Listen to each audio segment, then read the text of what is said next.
welcome back. It's now 2 days later and the Dish Network has just installed a dish on my roof and provided me with a DVR.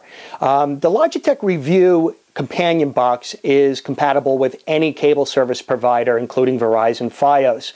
However, if you want to use some of the exclusive features, you're going to want to hook it up to the Dish Network. With the Dish Network and the Logitech Revue companion box, you can easily search thousands of listings across the program guide, your DVR, Dish Cinema, and your internet simultaneously. Also, use the Logitech Revue keyboard controller to control Google TV and all the Dish Network functionality. Finally, there's no IR blaster required for setup with the Dish Network. You simply connect the Logitech Revue companion box and your Dish receiver to the home network. Now I'm going to show you how easy it is, and it takes less than a minute to hook up the Logitech Revue companion box to your system. Now, I do want to let you know that I have a Dish Network DVR and I have a Denon audio video receiver. So we're going to be going from the DVR into the Logitech Revue companion box, and then from the companion box into the Denon audio video receiver, and all that gets fed to my display. So all we simply do is take the HDMI cable coming from the PVR, DVR, and we go into the HDMI input. Then we take the HDMI cable going into the audio video receiver and we plug that into the HDMI output. Next we have the Ethernet cable, and that plugs directly in back of the unit, though you don't need an Ethernet connection. This does have wireless capability. And finally, we plug it all in. You can see by the indicator lights that it's on. There is no power switch on here. And we have action on the TV. Let me show you.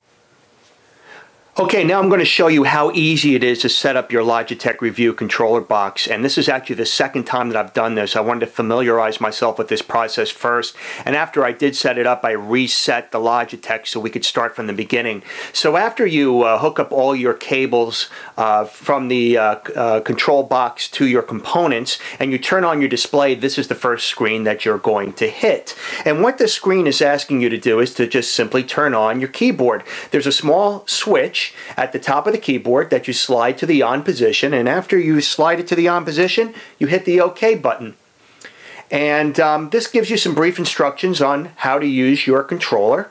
It's got a touchpad in the upper right hand corner and various buttons that you'll use to go through the setup process. This will give you a list of things that we're going to do to set up the controller box. It includes maximizing our screen area, connecting to the internet, signing into our Google account, setting up the TV service, and setting up our TV and audio video receiver. If you are going to be using this with an audio video receiver, you're going to want to pair your Logitech keyboard to your components so that you can control them with the keyboard. In an effort not to slow things down by showing you every screen involved in the setup, I'm just going to give you the highlights. To date, what we've done is maximized our screen area and have also connected to the internet. You can use a wired connection, and the Logitech Revue controller box will also detect a wireless network in your home. So if you're not directly connected, it will pick it up wirelessly. The next step will be a Google account. You're going to need a Google account. If you don't already have one, you have the opportunity to create a new account on this screen. Okay, we're now at step 9 of 12, and at this point we're going to start setting up our TV service. So I'm going to put in our the zip code, and indicate that I have a satellite set-top box. I'm going to hit the next button. And now we see a screen that verifies we do indeed have TV service.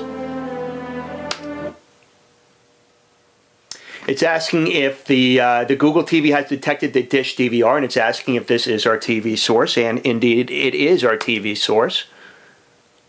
Not just. I am accepting the Dish Network agreement.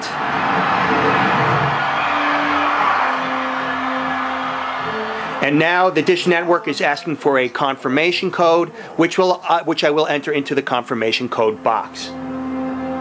You are now going to pair your Logitech keyboard with your individual devices, whether it be your television and or your audio-video receiver. So we're going to hit the next button. And it's asking us for the brand name of our display. Now, I know from experience that the LG is not on this list. So what I'm going to do is scroll down and go to Not on this list.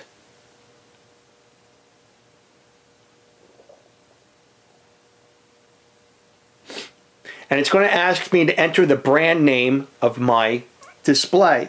So I am going to select LG. And it found LG. I'm going to hit the enter button.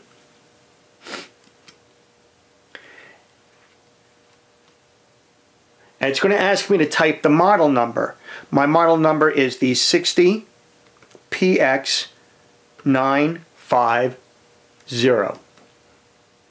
You'll have to excuse me, I'm fumbling around here in the dark. Going to hit next. And it found my display, the LG 60PX950.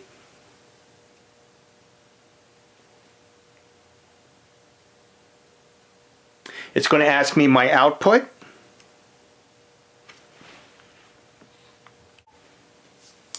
Having just completed pairing my Logitech keyboard to my display, the next step is doing the same for the audio-video receiver. So if you're running the Logitech control box through your audio-video receiver, you're definitely going to want to do this step.